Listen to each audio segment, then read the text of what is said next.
ng pagkain, hindi na titigilan yan. Ayan, ang bilis oh. Ala, lilipad na. Oh.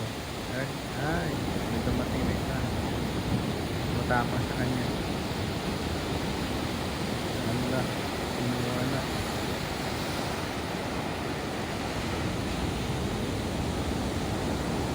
Diba? Oh, iniwan naman yung pagkain.